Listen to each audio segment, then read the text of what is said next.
चलिए फ्रेंड्स, शुरू करते हैं आज का अपना वीडियो। आज के इस वीडियो में आपको बताने वाला हूं प्रथम मूल्यांकन प्रपत्र कक्षा 11वीं का यानी कि मैथ्स का है आपका, जो कि आपका फुल सॉल्यूशन बताने वाला हूं। तो इसलिए बने रहिए हमारे साथ अंत तक। तो आपको यहां पर दिनांक लिखना है, यानी कि जिस दिनांक में आपने क्वेश्चन पेपर को सॉल्यूशन किया है उसी के आपको दिनांक लिखना है। और पूर्णांक यानी कि यह क्वेश्चन पेपर आपका 20 मार्क्स का है। तो फुल सॉल्यूशन बताने वाला हूँ, इसलिए बने रहिए हमारे साथ अंत तक। तो निर्देश भी आपके सामने है, यानी सभी प्रश्न हल करने अनिवार्य हैं और क्वेश्चन आर कंपलसरी। प्रत्येक प्रश्न पर आपको एक अंक मिलेगा, यानी कि एक क्वेश्चन का जवाब देने पर आपको एक ही अंक मिल जाएगा। और विद्यार्थी सभी प्रश्नों का हल प्रश्न पत्र में ही करें, यानी करके हल प्रश्न पत्र निर्धारित तिथि तक कक्षा अध्यापक को आपको यानी कि उपलब्ध कराना है, अर्थात आपको जमा कर देना है।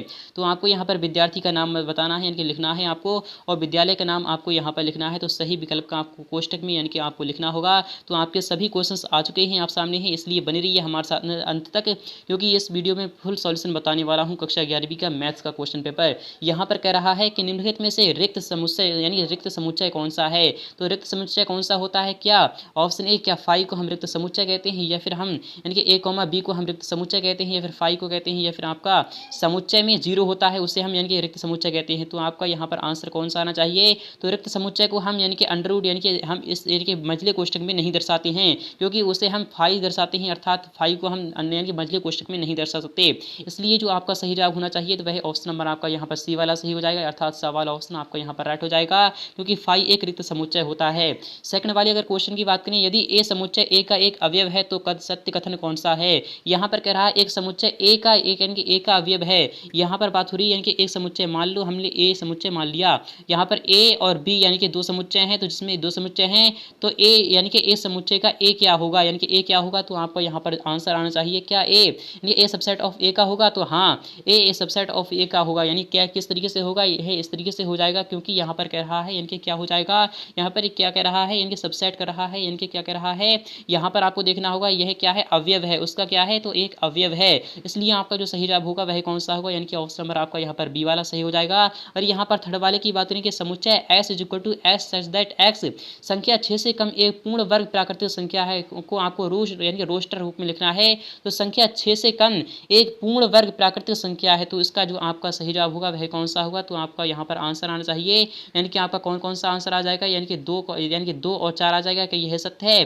तो 6 से कम एक पूर्ण वर्ग प्राकृतिक संख्या है, तो आपका यहाँ पर जो आंसर आएगा वह ऑप्शन नंबर आपका ए वाला आ जाएगा, क्योंकि यहाँ पर एक भी एक पूर्ण प्राकृतिक संख्या है, जो कि यानी कि वर्ग भी एक ही होता है, और जीरो भी एक यानी कि पूर्ण प्राकृतिक संख्या है, जो कि जिसका वर्ग जीरो ही होता है, और 4 भी 6 से कम होती है। इसलिए आपका जो सही जवाब होगा वह ए वाला ऑप्शन आपका यहाँ पर राइट हो जाएगा। और यहाँ पर बात करें चौथे वाले क्वेश्चन की, तो चौथा वाला क्वेश्चन क्या कह रहा है कि निम्नलिखित में से अपरिमित यानी कि अपरिमित समुच्चय कौन सा होगा। क्या ऑप्शन ए, यानी कि आपका यहाँ पर कह रहा है समुच्चय 1 2 3 4 यानी 4 5 क्या ये है, यानी कि अपरिमित समुच्चय होगा, या फिर डब्ल्यू सप्ताह के दिनों का समुच्चय है, या फिर आपका पी प्रेमचंद के उपन्यासों का समुच्चय है, या फिर प्राकृतिक संख्याओं का समुच्चय है। तो आपका सही जवाब कौन सा आएगा। यहाँ पर कह रहा है ये भी आपका परिमित समुच्चय है, क्योंकि इसे हम गिन सकते हैं। तो वह समुच्चय जिसे हम यानी कि काउंट कर सकते हैं वह परिमित समुच्चय होता है, और जिसे हम यानी कि क्या नहीं काउंट नहीं कर सकते, अर्थात गिन नहीं सकते, वह इन्फिनिट होता है, अर्थात अपरिमित होता है। तो 1 2 3 4 5 इसमें केवल और केवल 5 ही अवयव हैं जिसे हम गिन सकते हैं। और डब्ल्यू सप्ताह के दिनों का समुच्चय यानी कि वीक यानी कि सप्ताह के समुच्चय दिनों का समुच्चय क्या होता है, उन्हें हम गिन सकते हैं, क्योंकि 7 ही दिन होते हैं। और पी यानी कि प्रेमचंद के यानी कि उपन्यासों का संग्रह है, तो प्रेमचंद के जो उपन्यास हैं तो वह तो आप यानी कि वह क्या होगा आपका, यानी उन्हें भी हम लिख सकते हैं और उन्हें हम गिन सकते हैं। बट प्राकृतिक संख्याओं का समुच्चय कभी हम गिन नहीं सकते, यह क्या हो जाएगा, इन्फिनिट हो जाएगा, अर्थात यह एक अपरिमित यानी कि समुच्चय हो जाएगा। यहाँ पर अगर बात करें क्वेश्चन 5 की, समीकरण x square plus x minus 2 is equal to 0 के हल समुच्चय को आपको क्या लिखना है, रोस्टर रूप में लिखना होगा। तो रोस्टर रूप में हम किस तरीके से लिख सकते हैं, तो एक्स स्क्वायर यहाँ पर हम कर सकते हैं, इसे सॉल्यूशन कर लेते हैं। पहले तो सॉल्यूशन करते हैं, तो आपका 1 प्लस एक्स यानी कि एक्स प्लस एक्स हो जाएगा, यानी कि एक्स प्लस एक्स माइनस आपका इस तरीके से आ जाएगा, यानी कि 2x यानी कि 2x यहाँ पर आएगा आपका 2x माइनस क्या आएगा आपका 2x माइनस एक्स आपका माइनस 2 इज इक्वल टू आपका 0 आ जाएगा। तो x इज इक्वल टू आपका x यहाँ कॉमन आ जाएगा, तो x प्लस 1 यहाँ पर आएगा, और यहाँ पर आपका माइनस का बचेगा, तो x प्लस 1 यानी कि क्या बचेगा आपका यहाँ पर इस तरीके से आपका जो आंसर आएगा तो वह कौन सा आएगा। तो आपका यहाँ पर मैं आपको डायरेक्टली बता रहा हूँ, आपका जो सही जवाब होगा वह कौन सा होगा, तो माइनस का 1 और आपका यहाँ पर प्लस का 2, यानी कि ऑप्शन नंबर आपका यहाँ पर बी वाला सही हो जाएगा। यहाँ पर बात करें छठे वाले क्वेश्चन की, समुच्चय ए इक्वल टू 0 0 1 2 4 की कोटि है, इसमें कोटि आपको बताना है। तो इसमें कोटि कौन सी होगी, ए इक्वल टू 0 1 2 4 है, तो इसमें कोटि बताना है। तो आपकी यहाँ पर कोटि कौन सी होगी, तो आपका जो सही जवाब होगा वह कौन सा होगा, तो वह ऑप्शन नंबर आपको यहाँ पर तीसरा वाला सही हो जाएगा, अर्थात यानी यानी कि यहाँ पर जो कोटि होगी, सॉरी दोस्तों, यहाँ पर जो कोटि होगी वह कौन सी होगी, तो चौथा वाला ऑप्शन अर्थात आपका 4 ऑप्शन नंबर आपका बवाला यहाँ पर सही हो जाएगा। यहाँ पर बात करें क्वेश्चन 7 की, तो क्वेश्चन 7 भी आ चुका है आप सामने ही, ये भी इंपॉर्टेंट है और यह आपका बोर्ड लेवल तक का क्वेश्चन है, यानी कि यह क्वेश्चन आपका बोर्ड में भी आ सकता है, इसलिए आप इसे अच्छी तरीके से देख लीजिएगा कि निम्न में से कौन सा एक एकल समुच्चय है। क्या एक्स, यानी कि एक्स इज दैट एक्स प्राकृतिक संख्या एक्स जो कि यानी कि क्या है लेस देन है 5 और साथ ही एक्स साथ एक्स यानी कि एक्स क्या है जो कि ग्रेटर देन है 7, क्या यह एकल समुच्चय है। या फिर एक्स इज दैट एक्स किन्हीं दो समांतर रेखाओं का उभयनिष्ठ बिंदु है। या फिर x is that x square minus 1 is equal to 0, यानी कि एक्स यानी बिलोंग्स टू एन, क्या यह यानी कि एकल समुच्चय है। या फिर x is that x square plus यानी कि x minus 2 is equal to 0, x belongs to क्या क्या कह रहा है यानी रैशनल यानी कि रियल नंबर, क्या यह सत्य है। तो आपका जो सही जवाब होगा वह कौन सा होगा, एकल समुच्चय की बात हो रही है, इसका जवाब आपको कमेंट सेक्शन में लिखना होगा। यह काफी महत्वपूर्ण है, आता ही आता है। इस नेक्स्ट क्वेश्चन में आपको बता दूंगा इसका सॉल्यूशन। क्वेश्चन नंबर 8 की बात करेंगे, समुच्चय 0,1,2 के उप समुच्चय की संख्या कितनी होगी। तो हम जानते हैं कि यानी कि समुच्चय के यानी उप समुच्चय की संख्या कितनी होती है, तो 2 की पावर n की रूप होती है। तो यहाँ पर 3 अवयव दिए जा रहे हैं, 3 अवयव हैं यानी कि 2 की पावर 3 हो जाएगी, अर्थात 2 दूनी 4 तीन यानी 4 दूनी 8, यानी कि ऑप्शन नंबर आपका यहाँ पर डी वाला सही हो जाएगा, अर्थात इसके जो टोटल सबसेट होंगे वह 8 हो जाएंगे। यहाँ पर बात करें नवी क्वेश्चन की, यदि a इक्वल टू आपका 1,3 है तो b इक्वल टू आपका 3 है, तब क्या होगा, यानी कि क्या a बिलोंग्स टू यानी कि a सबसेट ऑफ v, क्या ए यानी कि सबसेट ऑफ बी का है, यानी कि ए के सारे अवयव क्या बी से लिए गए हैं, तो नहीं, ये भी आपका इनकरेक्ट हो जाएगा।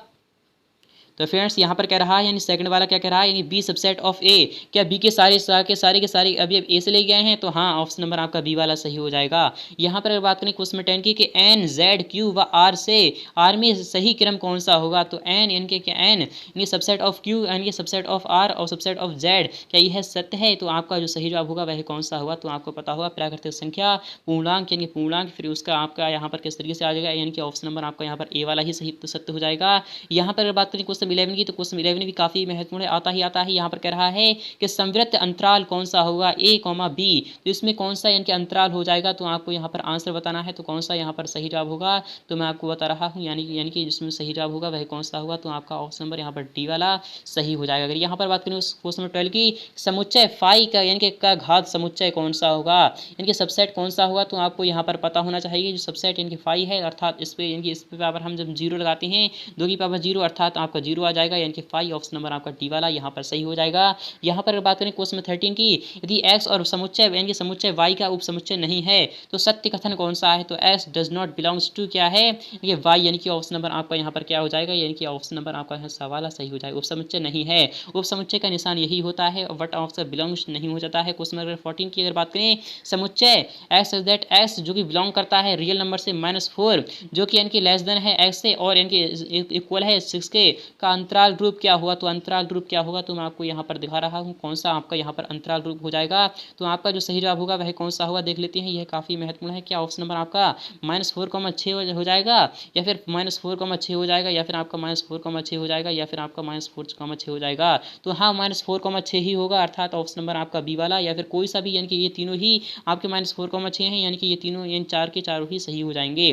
क्वेश्चन 15 की अगर बात करें, यदि a इक्वल टू आपका 1 यानी 1,3,5 है और b इक्वल टू आपका 3,5,6 है, तो a यूनियन b कितना होगा। तो a यूनियन b कितना होता है, दोनों का सम्मिलन होता है, अर्थात दोनों को मिलाना होता है। तो a यूनियन b क्या आएगा निकल कर आपका यहाँ पर, तो आपको यहाँ पर पता होगा ए यूनियन बी क्या आएगा। तो आपका 1,3,5,6 देखिए 1,3,5,6 यहाँ पर आ जाएगा, यानी कि 1,3,5,6 अर्थात ऑप्शन नंबर आपका ए वाला ही सही हो जाएगा।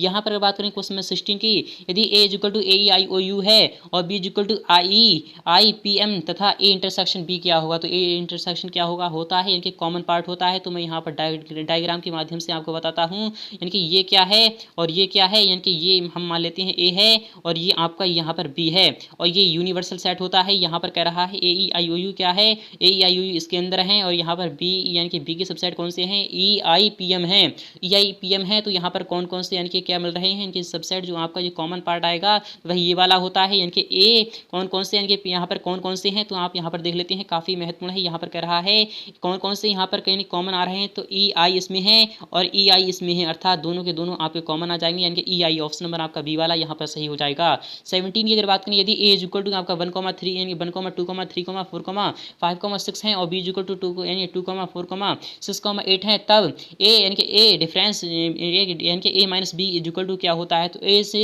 यानी कि बी के सारे अवयव घटा दो, तो आपका 1, यानी कि 1, 3, 5, यानी कि 5, यानी कि 1, 3, 5 आ जाएगा। यानी कि ऑप्शन नंबर आपका जो सही जवाब होगा वह कौन सा होगा, यानी कि 1, 3, 5, अर्थात ऑप्शन नंबर आपका ए वाला सही हो जाएगा। नेक्स्ट क्वेश्चन की अगर बात करें, क्वेश्चन 18 की, यहाँ पर कह रहा है यदि ए इज इक्वल टू 0, 1, 2 है और बी इज इक्वल टू आपका 1, 2, 3 है और सी इज इक्वल टू आपका 3, 4 है, तब ए यानी कि a intersection b union c होगा। तो आपको यहाँ पर पहले तो बी यानी कि बी यूनियन सी निकालना है। तो बी यूनियन सी यहाँ पर कितना हो जाएगा, यहाँ पर बी यूनियन सी निकाल लेते हैं। तो बी यूनियन सी मैं यहाँ पर लिख कर दिखा रहा हूँ। बी यूनियन सी क्या हो जाएगा आपका, तो आपका इस तरीके से हो जाएगा, यानी कि 1, यहाँ पर आ रहा है 1, 2, 3, यानी कि 1, 2, 3, 4, यानी कि ये आपका क्या हो जाएगा 1, 2, यानी कि 3, 4, यह क्या हो जाएगा, यानी कि बी यूनियन सी हो जाएगा। और यहाँ पर ए इंटरसेक्शन बी हो, यानी कि a intersection b union c क्या आ जाएगा आपका, ए इंटरसेक्शन यानी कि a intersection b union c आपका क्या आ जाएगा, b union c is equal to आपका क्या आ जाएगा, यहाँ पर क्या है 1,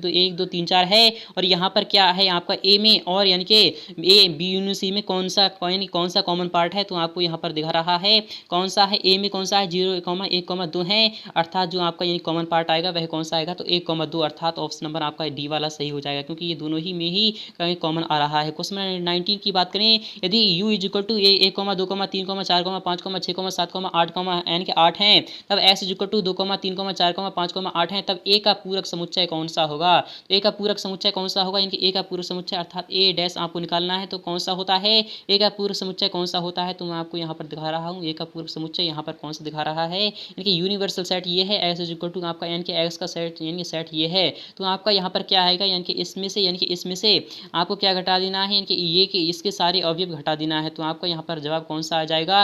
यहाँ पर x का पूछना चाहिए क्योंकि यहाँ पर x है, इसलिए x का पूरक समुच्चय कौन सा होगा, तो यहाँ पर हम घटा देते हैं 2, यानी 2, 3, 4, 5, 8 हम घटा देते हैं, तो आपका क्या बचता है 1 कॉमा, यानी कि 1 कॉमा बचेगा और यहाँ पर आपका एक आपका बचेगा, 1 के बाद 6 बचेगा, अर्थात 1, 6, 7, यानी कि ऑप्शन नंबर आपका बी वाला यहाँ पर सही हो जाएगा। अगर यहाँ पर बात करें क्वेश्चन 20 की, यदि a, b असंयुक्त समुच्चय है तो a इंटरसेक्शन b क्या होगा, यानी कि असंयुक्त है, यानी कि a इंटरसेक्शन b क्या हो जाएगा आपका, यानी कि क्या हो जाएगा, तो आपका ऑप्शन नंबर यानी कि सवाल सही हो जाएगा, अर्थात 5 हो जाएगा। आई होप ये भी आपके समझ में आ चुका होगा। अगर आपको समझ में आ चुका है तो वीडियो को लाइक करना और अपने तमाम दोस्तों के प्यार शेयर कर दीजिए ताकि वो भी इसका लाभ उठा सके। तो